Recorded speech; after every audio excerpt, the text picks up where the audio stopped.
Di hulu sudah diberlakukan, kenapa di hilir kita industri harus diberlakukan lagi? Itu masih kayak gitu nggak?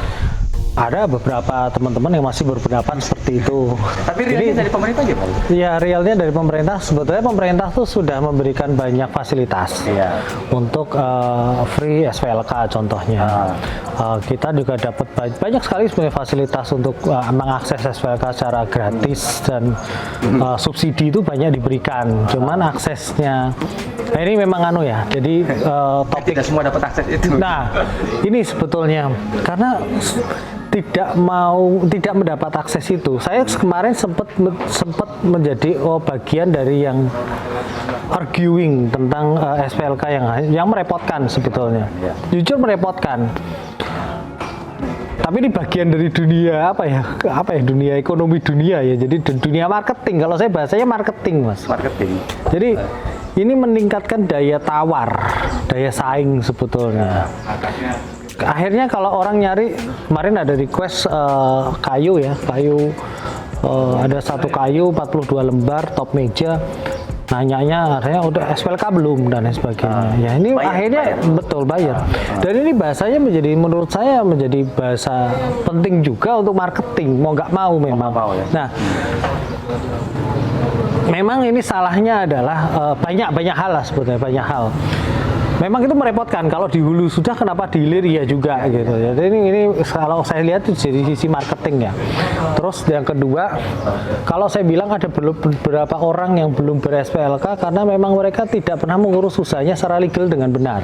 Dari usahanya sendiri? Dari usahanya sendiri. Kalau mereka sudah berlegalisasi yang baik, pasti mereka akan mengenal beberapa sertifikat yang memang diperlukan untuk mereka mengekspor produknya. Nah, ini memang pelajaran tertentu sih. Akhirnya lesson learn-nya adalah ya, if you want to grown up ya you have to prepare for that gitu. Bahasanya seperti itu. Kita nggak bisa terus akhirnya berusaha terus tanpa kita nggak bayar pajak. Ya itu serba salah. Tapi memang pemerintah mestinya sih saya juga tapi mereka juga sudah membuat beberapa hal ya. Kayak sebenarnya di bawah 4,8 miliar mereka hanya memberikan pajak 0,5% contohnya di pukul rata ya, seperti itu. Di bawah industri kecil ya dihitungnya di bawah 4,8 M omset 1 tahun hanya bayar pajak dari omset cuma 0,5%. Itu jadi salah satu solusi. Kalau pajak ekspor sebetulnya malah 0%.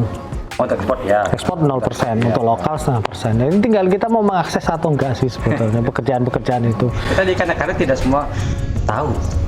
Betul. Mungkin sosialisasi dan itu kayaknya masalah yang belum terselesaikan. Kalau dari sekarang programnya sulit ya memang. Kalau industri menengah itu memang ada yang bilang masa sekarang ini masanya industri kecil, keperpihakan ke industri kecil atau ke industri besar sekali. Maksudnya ada kan banyak orang ngomong-ngomong gitu. Saya dengar kalau kita ngobrol antar pengusaha yang mungkin kontraktor dalam negeri pun berbicara dengan hal yang sama. Apakah itu benar atau enggak saya nggak tahu. Jadi apakah pemerintah itu kayak begitu saya nggak ngerti juga. Ada yang ngomong industri menengah yang tanggung-tanggung ini lagi habis gitu. Yang sekarang lagi keberpihakan ke industri kecil atau ke industri besar. Atau market. Jadi ada tender-tender yang nilainya memang ya otomatis yang bisa diakses kontraktor-kontraktor yang memang kuat. Notabene malah BUMN aja yang bisa akses.